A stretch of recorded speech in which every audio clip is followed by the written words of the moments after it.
Thank you, Adam, for that generous introduction, and thank you for joining us tonight. It's a great great number of people here this evening for a talk on OCTA and glaucoma. So it's a privilege to be able to spend some time with you this evening.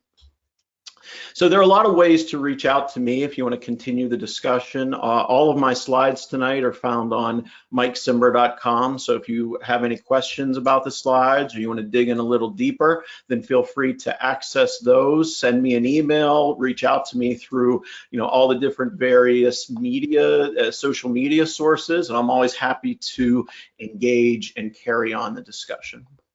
Greetings from Nittany Eye Associates in State College, Pennsylvania. We are a large ophthalmologic practice. I am a true glaucoma specialist.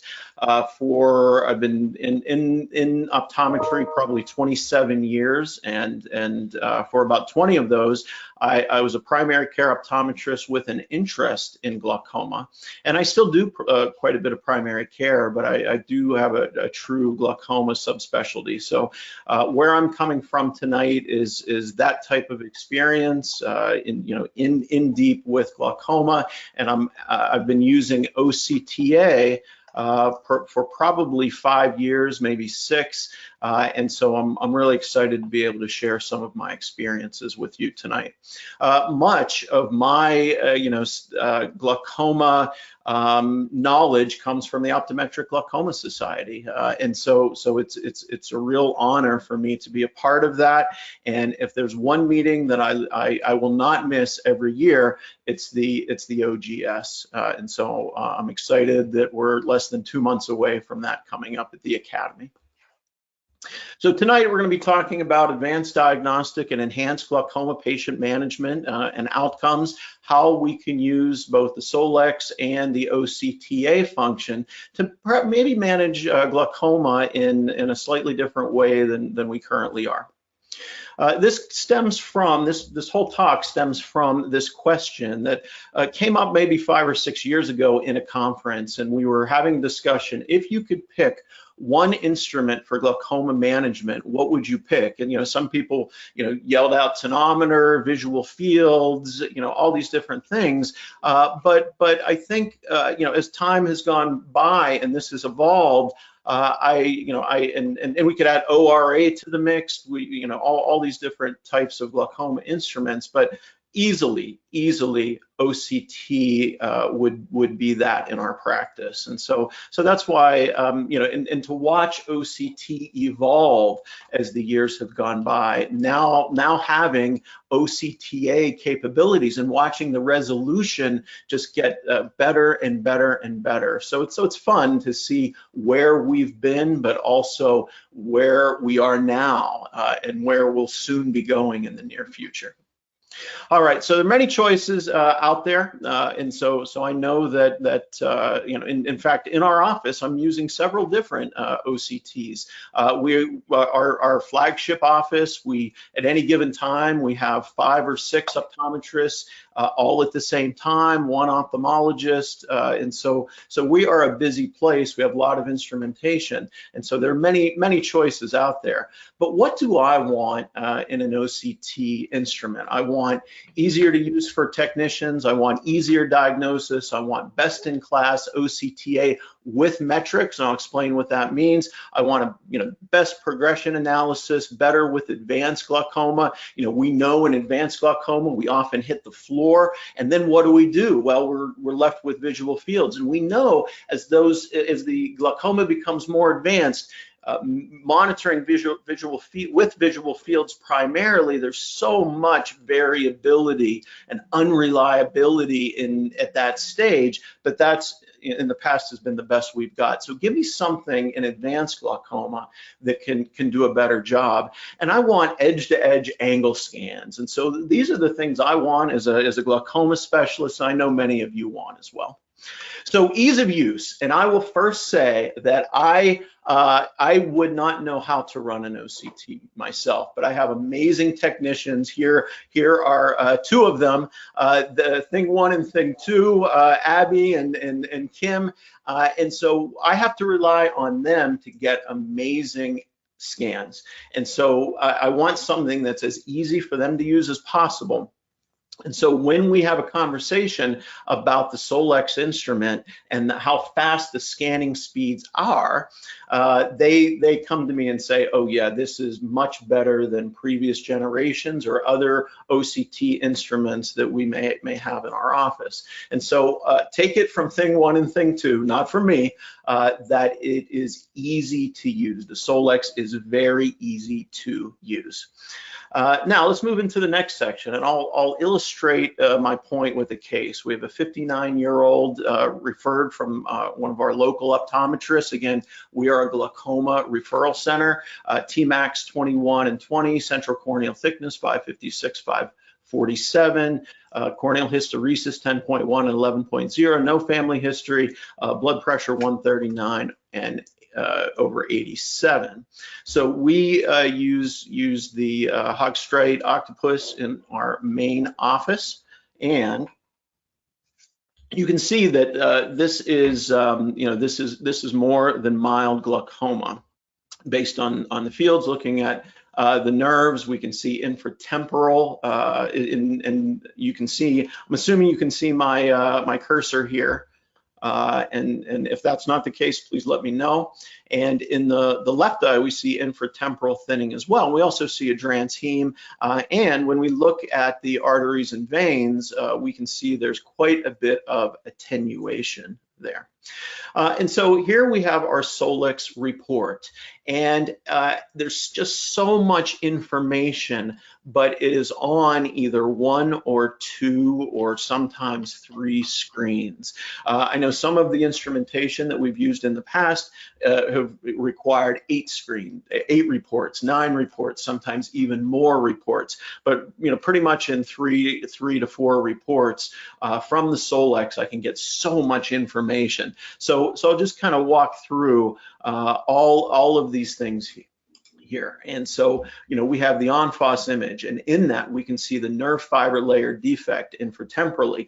We can see how it compares to the database. We can also see the ganglion cell complex, how thin and dark it is in this area. We can see the nerve fiber layer analysis, how it's reduced here. And a lot of times, there's a lot of other instruments that can give you that.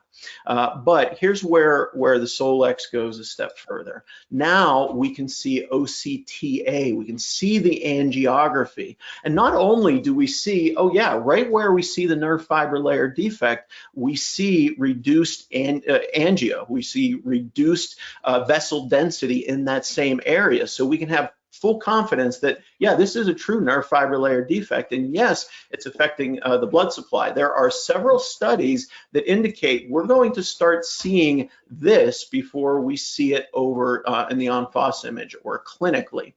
But also we have metrics. So not only do we have metrics for nerve fiber layer and ganglion cell complex, which everybody has, but we also have metrics for OCTA. I can see the vessel density percentage. I can see superior and inferior. This type of asymmetry is very, very common in glaucoma, and we see that 51% versus 42%. But I can even go a step further. I could look in it in all the different quadrants.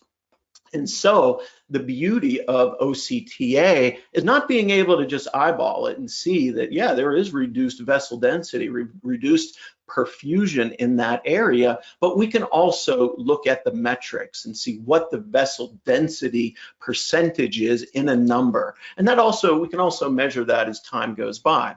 In the left eye, we see a similar thing. Infratemporal nerve fiber layer defect, variation from from the database, infratemporal thinning, all this thinning here. And yes, in the same area that we see the nerve fiber layer defect, we also see reduced vessel density with an asymmetric metrics on angio. So just a ton of information on that screen. And I'll look at the second screen. This is more, this kind of goes a little deeper into the ganglion cell complex. and the vessel density of that. And again, we kind of saw this on the last screen, but now we can really dive in and say, okay, yeah, it affects more the superficial layer. The deep layer is not quite as affected, and that's also common in glaucoma. All right, so with some of the other units that you're using, you can really get OCT report overload. I know I've been a victim of that in the past, but having the Solix reporting gives me a lot of information on very few reports, and I really appreciate that. So in this patient, we're going to confirm the diagnosis, moderate stage open angle glaucoma, and I will say that we also differentiated open angle versus closed based on our angle scans, but I'm going to illustrate that a little deeper into our talk this evening. We're also going to make the diagnosis of hypertensive retinopathy, not diagnosed nearly enough by our colleagues, and we're going to perform SLT through the Glaucoma Institute in our practice and control this glaucoma that way. So you can see how easy it was to confirm that diagnosis, and just a lot of information in a single report. Here's a few other examples that and you can see here just the nerve fiber layer defect, nerve fiber layer with the deviation from normals. We can see how the nerve fiber layer is affected. In this patient's case, not only are we seeing infratemporal reduced angiography, but supratemporal and a little bit supranasal as well. And so again, the analytics 41 and 38, this is a little more symmetric, but if we kind of parse it out even into the quadrants, we can really see quite a bit of asymmetry there. Next example, infratemporal nerve fiber layer defect, supratemporal here. The en face image is just very clear. We see nerve fiber layer thinning, ganglion cell complex thinning, and again, we're seeing this big, this large vessel density reduction, reduced perfusion on angio, and going into the analytics, 48 and 37 difference. So a really large difference there on angiography. Again, really classic for glaucoma. In the left eye, you can see, at a glance, it's just, beautiful how we're able to see the reduced vessel density on these reports. Still another example, infratemporal thinning, quite a bit of vessel density asymmetry. In fact, superiorly, we're actually looking pretty good, but infratemporal, the most common area, infratemporal damage in glaucoma, we all know that. We can see over here how thin this nerve fiber layer defect is. We can see how it goes right across the ganglion cell complex, across the raphe, and look how that just jumps out at us on angio. And looking at the analytics, superior and inferior, it's not all that different because this is such a small area. But when you break it down into quadrants, you can really see the difference between 48 and 40 is very significant. And so having the quadrants and the hemifield on vessel density, the OCTA metrics is really beneficial to me. So give me best in class OCTA and give me the metrics. I don't just want to look at the picture. I love the pictures and I use them all the time in my management, but I also want to see the metrics. And that's really what unique with the Solix from Visionix. OCTA in general, I borrowed this slide from Austin Livereth, and he, he's with optometric management and an optometrist who just writes amazing articles, great lecture. But I borrowed this slide from him, and he kind of said, when OCTA came out, we're really good in the glaucoma space in optometry and ophthalmology at looking at the tree. We can look at at what we can obviously see, but are we as good looking a little deeper at the root system in some of these blood vessels? And we're seeing things deeper that are really, really meaningful in glaucoma. In the same way that a lot of times a tree is going to look great, but if you start digging and look at the root system, you're going to see disease sometimes here before you're going to see it here. And I would contend that in glaucoma, it's a very similar thing. So now I understand your skepticism. Spock had a lot of skepticism. And so I hear this over and over again, in the exhibit halls or in lectures when we talk about glaucoma and OCTA. I'm really skeptical about it in the management of glaucoma. And I'll hear things like, yeah, the research doesn't really bear it out, or we're not really sure what to do with the information, or we're not really sure how to use it. And so the thing I would contend is, what does the American Academy of Ophthalmology have to say about OCTA?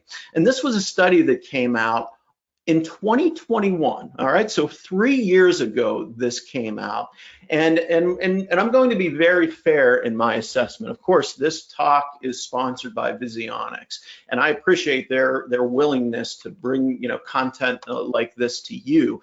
But I want to be very fair in my analysis. So I'm going to talk about the AAO report, both the good, the bad, and the ugly. So the good is this. Here's their conclusions from the study that I just referenced. And again, if you want to go back and access the study, or you forget where the reference was, go to my website, look in the slides, and everything is there, so you can kind of read up on your own and dig in a little deeper. But their conclusions back in 2021 is OCTA angiography can detect changes on OCTA with suspected glaucoma, pre-parametric glaucoma, and parametric glaucoma. We know with parametric glaucoma that there's a lot of damage, and a lot of the examples I showed you had a lot of damage but I use those for illustrative purposes. But in both pre-parametric and suspected glaucoma, OCTA, based on their report, said that OCTA is useful. The degree of vessel density loss correlates significantly with severity. So degree and severity, those two things, OCTA can really kind of tease out. We're learning more about choroidal or deep layer microvascular dropout. Choroidal microvascular dropout is associated with glaucoma damage. We've not really even scratched the surface as it relates to looking deeper in the choroid. I know we're going to be doing a talk at the Academy this year looking at the deeper layers, including the choroid and the lamina, and so I hope that you're able to attend that at the Academy. But point being is, when it comes to the choroid, there's some emerging information that says that might be where we need to be looking in the management of glaucoma. And finally, we're going to find faster rates of disease progression. So we're going to see progression on OCTA in a slightly different way than we see on conventional OCT, and that might be really, really valuable. So again, these are conclusions from the Academy of Ophthalmology 3 years ago, not 6 months ago, not 3 months ago, 3 years ago, and there's a ton of data to support it since then. Now, again, to be fair, what is the bad? And their conclusion was that there were a whole lot of studies that OCTA said OCTA is really, really important from differentiating glaucomatous from healthy eyes. But there were some studies found that structural OCT measurements perform better. Why? Why is that? Well, the reason, and this is really, the ugly, and we're referencing one of the best Westerns of all time, but the ugly part of OCTA is artifacts and image quality. There's so much data being gathered when it comes to OCTA, much more than conventional OCT. And so that's why first generation devices struggled a little bit, and current continue to struggle. But the Solix is not a first generation OCTA instrument. I would consider it more of a second generation. So a lot of the issues with artifacts and image quality go away with the Solix. And there's not any other companies that could say that at this stage. But to be fair, artifacts and image quality are a concern with OCTA, but much less of a concern with the Solix. Lack of longitudinal data, it's a newer technology. It's not new technology, but it's newer technology, and so we don't have quite as much longitudinal data at this point. So I hope that was, kind of a fair assessment of a summary. And again, this is from the AAO. And again, this was 3 years ago, and there's a ton of data that supports their conclusions from that study. Here's a study by Weinreb's group from 2022 that said OCTA may be more helpful than OCT in determining fast progressors. This is one of those studies that really builds on the AAO's conclusion, and they said the association was stronger for the OCTA model than for the OCT model, and I've got some cases that will help illustrate that. Now, again, choroidal microvascular dropout, not to be confused with beauty school dropout, but choroidal microvascular dropout, what is it? It's, again, looking at the choroid. We're looking at the choroid here in this area in yellow, adjacent to the optic nerve head. This dark area, looking deeper into the choroid, you can see it's just dark. So there is no blood supply. So looking at that particular area, and here's a couple of other studies. Here's choroidal microvascular dropout right in this area. So this dark area adjacent to the optic nerve, kind of like a beta zone that we've heard about in the past, kind of right in this area is not getting blood flow, and that's really important. We're finding in the management of glaucoma, and you can kind of see that visual field defect that it approaches fixation. Very, very concerning in terms of that particular patient. One of the most difficult challenges we have in the management of glaucoma is trying to parse out whether or not high myopes is this stretching just myopic stretching, or is it myopic stretching and glaucoma? It can be a real challenge looking at that. And so this comes from a presentation that we did at the Academy, I think it was 2 years ago, maybe last year, where we looked at these choroidal microvascular dropouts in high myopia. And this was a study from 2000 that found they had two groups of patients who were myopic with no glaucoma and patients who were myopic with glaucoma, and they found microvascular dropouts. This would be an example, kind of here and here in almost 100% of those eyes, 100% of those eyes. So they would contend, based on that study and several studies since, that choroidal microvascular dropout is a great way of distinguishing glaucoma in these high myopes, which again can be a huge, huge challenge. So Captain Kirk says, there is no such thing as the unknown, only things temporarily hidden. So we're just, scratching the surface in our understanding of how glaucoma and OCTA kind of exist together, and how we can use OCTA to our advantage in the management of glaucoma. I have a YouTube page called ODcoder, and so I'm just going to briefly talk about the 92133 code, scanning ophthalmic imaging of the optic nerve. We know that as of today, there is no code for OCTA as it relates to glaucoma, optic nerve, or retina, 92134 as well. But what we're hearing is that there's soon, what I'm hearing is there's soon going to be an OCTA code. We don't know when, we don't know the reimbursement, but finally it seems like Medicare is getting on board with OCTA, and so that obviously is going to be an exciting thing. But looking at it as of today, 92133 in central Pennsylvania, that is what the reimbursement is. Really important when you're doing OCT or OCTA, that to do a written order and report. So important to do both an order and report. If you don't have those two things, you're not going going to survive an audit. And it's a bilateral procedure. If you do it unilateral, you should do the modifier RT or LT with the 52 modifiers indicating reduced services. Kind of a newer regulation is you can do it 2 times a year for all glaucoma severities. You may remember hearing at some point that for advanced glaucoma, you can't even do OCT, nerve OCT. That has gone by the wayside now, and you can do it twice a year, whether you're a suspect or whether it's mild, moderate, or severe glaucoma. Literally hundreds of pathologies for the 92133. I put an asterisk around visual distortion of shape and size.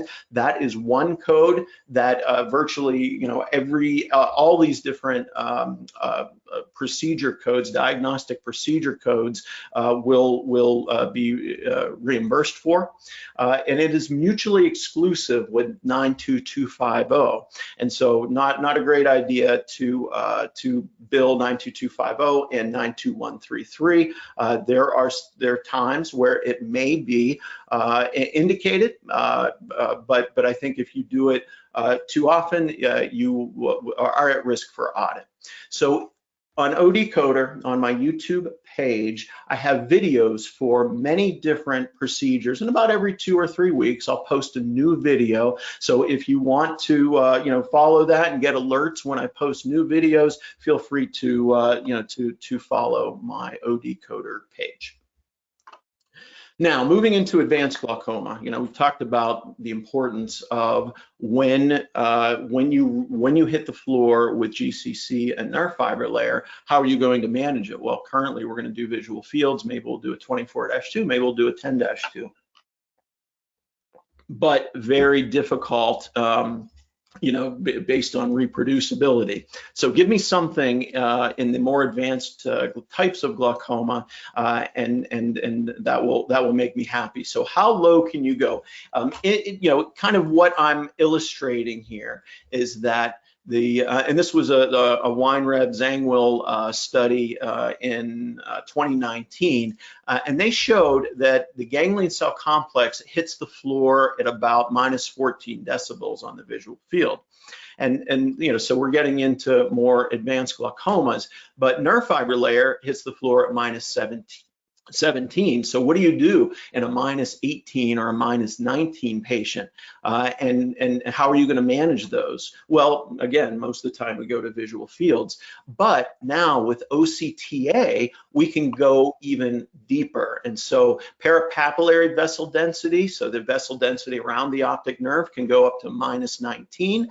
And then the paramacular vessel density goes all the way to -25. So when you run out of room here, you still have room left to help manage advanced glaucoma, which can be a real challenge managing those by visual fields alone.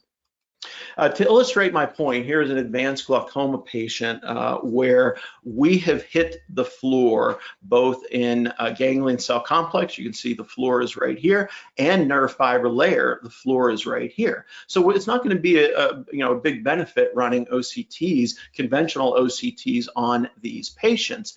And you can kind of get a better sense of it here through this magnified view. However, now with using OCTA and the parapapillary scans and the paramacular scans, we now have a much lower floor. So we can continue with confidence, continue to scan these patients and looking for subtle changes in these patients. So we have quite a bit of room both in the parapapillary area and the paramacular area, because that floor is even lower. All right, I also want better progression. Give me better progression with these patients. And so here's an example of a patient that I've been able to watch over the last 2 years. Good stability in nerve fiber layer and ganglion cell complex. So I'm happy about that. I can also again manage this patient by looking at parapapillary OCTA and paramacular OCTA. So I feel really comfortable knowing all 4 of those parameters are nice and stable. So again, much more valuable than just traditional OCT, nerve fiber layer and ganglion cell complex. And the reason that I'm getting better progression analysis through my Solix is because of better repeatability and reproducibility. And so here's an example. On my previous version from Visionix, the Avante, the resolution was about 2.2 microns. My Solix has microns of 0.7, so really an impressive jump. And so to see progression, and these are two patients, a representation of two patients with the same amount of progression based on the repeatability and reproducibility, it's going to take me greater than 1.5 years to really see that type of progression. However, with the better resolution, I can now pick up significant progression in about half the time, in about 0.75 years. So as we get better with resolution, we're able to have better glaucoma progression, more valuable glaucoma progression. So here's a clinical example, a practical example where I was looking at this patient. This is over a year using my Avante instrument, really a great instrument. In the right eye, I'm looking at the nerve fiber layer and ganglion cell complex. My confidence intervals are not as good as I would like. With that said, it's kind of giving me a flat slope in the right eye, and in the left eye, it's also giving me a flat slope with much better confidence intervals. So I'd look at that and I would say, okay, over the course of a year, I'm not too concerned. We're going to keep this patient on the same treatment. The exact same patient, we took a measurement, we took a scan on the Solix, 6 months ago. And so not only because of better resolution, am I going to get more accurate data based on the reference database. For example, my previous unit is saying, from a ganglion cell complex standpoint, from here to here, that could be significant. But at the follow-up visit, it's like, oh wow, okay, so maybe I don't really need to be worried about that. But yet on my Solix, this just kind of jumps right out at me, and as does this. So this looks much more suspicious to me than this does. When I also look at the vessel density difference, and I look at this, it's like, wow, yeah, no, that's definitely a nerve fiber layer defect, which we can also see on the ENFOS image. But and then if we parse it out, 32 versus 37, that's significant in terms of the vessel density asymmetry. So from just based on that alone, I'm much more suspicious, much more concerning. But again, this is over a year in the left eye, and this is based on 6 months, 6-month difference on the Solix instrument. And you could already see there is a trend over 6 months, a declining trend that's not being picked up on a year over my previous instrument. And so I want better progression analysis, and that's exactly what I'm getting here. Here's an interesting study that looked at OCTA, foveal avascular zone, and glaucoma. We know how important the foveal avascular zone is in the measure using OCTA when monitoring diabetic patients. And as they get worse as time goes by from a diabetic and retinopathy standpoint, the FAZ increases. But is there a role of FAZ in glaucoma? Weinreb's group in 2022 followed a group of patients that had surgery for glaucoma, and the FAZ actually decreased. And so starting to ask ourselves, can we use FAZ in the management of glaucoma? And Weinreb's group is putting out some research that says, hey, we need to pay attention to this pretty carefully. And so in this study, it showed the non-surgery group, as time goes by, there was really no change in FAZ, but glaucoma surgery alone decreased in size, and then glaucoma surgery combined with cataract surgery decreased even further. And again, these are FAZ both pre and post, and we can see this how much smaller the FAZ. We can just eyeball that in this case as well. So FAZ is something I'm really starting to pay attention to in my glaucoma patients. Here's another study that looked at OCTA macular vessel density in glaucoma. And in this particular study, also Weinred's group in 2020, that followed eyes and in glaucoma, the macular vessel density decrease in patients that had surgery over a 3-month visit. The macular vessel density decrease was faster than GCC thinning and associated with the severity of disease. I'm sorry, these patients did not have surgery. These patients were just being followed for progression, and they found macular vessel density decrease faster than GCC thinning. And so you know, this is not to say that OCTA is superior to conventional OCT. In many ways, they're complementary to each other, and having both at your fingertips can really help out in glaucoma management.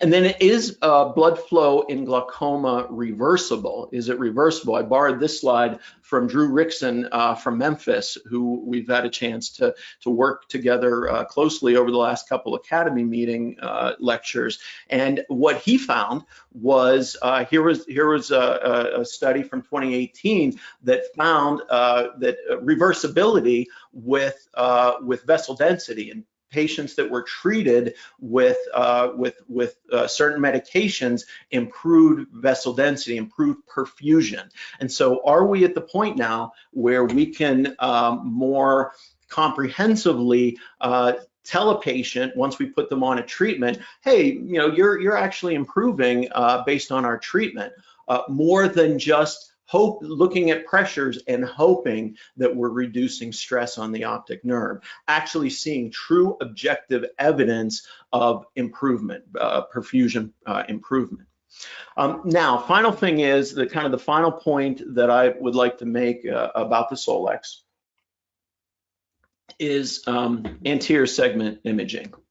And you know, we all know what it's like with some of our current OCT units, where we're imaging just a small part of the angle, and that can be helpful. You know, that can be helpful. But having edge to edge, I can't tell you how much that has enhanced my understanding of angle mechanics and iris configuration. So having the whole edge to edge and really appreciating iris configuration has been a game changer for me. And so again, you know, this is what we're used to. We're used to imaging just small sections, and again, that can be helpful, but having edge to edge is really important. I'm going to illustrate that with a case, and this was published in a review of optometry not that long ago, so you can dive in more. We go into much more detail than we can this evening. So we have a 60-year-old Hispanic male who came in with mild changes in his near vision, best corrected 20/20, +2, you know, just mildly hyperopic. His last exam was 2 years ago. His intraocular pressure using a screening NCT was 14. He only has grade 1 nuclear sclerosis, glare test, very little glare there. And so we look at him by Van Erich, and we find really narrow. And so, but how narrow? So we throw him on the Solix, and we can see edge to edge, and just look at how dangerous that looks. Look at how close that is. You know, it's amazing to me that his pressure was only 14. Like, how is that not a pressure of 60 or 70? How is he not in immediate angle closure? So we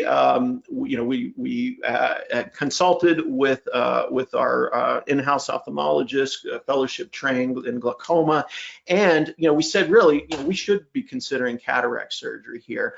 But according to the Eagle study, these patients had glaucoma, glaucomatous optic, glaucomatous changes, glaucomatous optic neuropathy, and so this patient did not. He was completely clear of all those things. So we had a decision to make. Should we go directly to cataract surgery, or should we do a laser PI? And just because it would have taken us probably 6 to 8 weeks to get him in for the cataract surgery to actually have it done, we decided to do a PI, probably that week. And so we go ahead and did a PI. Here is the baseline. Here is post LPI. And we can see what we did make an improvement. So we opened it up slightly, not as much as I would have liked, but we did open him up slightly. So then we kind of monitored him. 6 months later, he came in. He glare tested to something like 2050 or 2060 at that point. So we said at that point, hey, let's go ahead and perform cataract surgery. So we can see here baseline, post LPI with a little bit of improvement, and now post cataract surgery, and now that angle is open. And at this point, I'm not concerned about this patient anymore. This patient will not close. Gonioscopy was important through all of these different stages, but having edge-to-edge angle scans and being able to appreciate it really helped out. How many times have you had discussions with patients about the importance of an LPI, and they really have difficulty conceptualizing it. But with these angle-to-angle scans, it makes my job much easier to convince them the importance of doing LPI. Again, the 14-year ZAP study tells us we don't really need to do as many LPIs, and I think that's true. But in those cases that we want to, like in this particular case, it really helps us convincing those patients of the need. So I'm going to kind of skip over that, and I'm going to end the lecture part of the conversation. But at this point, I am more than happy to address questions.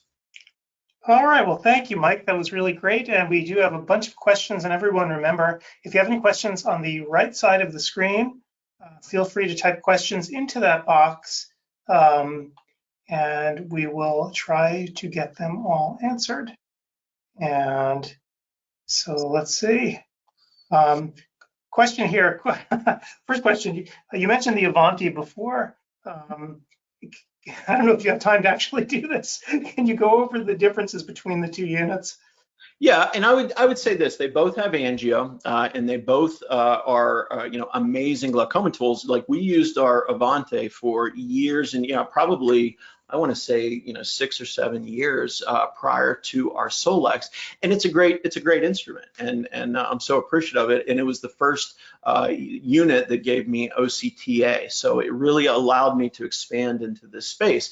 But one of the weaknesses of Avanti, as it relates to OCTA, was it's not as quick as a scanning speed as Solix. Solix has a much quicker scanning speed. So for our older patients, you want to have as quick of a scanning speed as possible. And so the Solix not only scans much more quickly, so it's your technicians are much happier with you, but also the resolution difference going from roughly 2.2 microns on the Avanti to 0.7 microns on the Solix. Those are the main differences between those two. And the Solix gives me edge to edge. The Avanti did not. There are a couple other nuances that we can go into with the Solix, but basically that's the difference. Right, and I guess this was sort of a follow-up question. The workflow in your office, you've obviously had OCTA, previously, right, with the Avanti unit as well. What's it like in your office? Do you actually do the scans yourself, or do you always hand that off to a tech? Yeah, so I never do any of the scans myself. I'm not sure I could turn the instrument on, but so we have amazing techs to do all of those things. And again, they, having an instrument like the Solix, when they come to me and say, "Yo, yeah, this is significantly better than previous generations technology in terms of ease of use," then that certainly makes me happy. Right. A really good technical question here. Are there normative values for vessel density? So for example, at what value do we become concerned? And can we categorize values as early, moderate, or severe loss just based on a numerical value? Yeah, that's a very sophisticated question, and I appreciate it. So we know that with nerve fiber layer and ganglion cell complex, we have normative database. So we can look at those thicknesses and say, according to, compared to normals, is this patient that may or may have glaucoma, are they outside of those ranges with GCC and nerve fiber layer?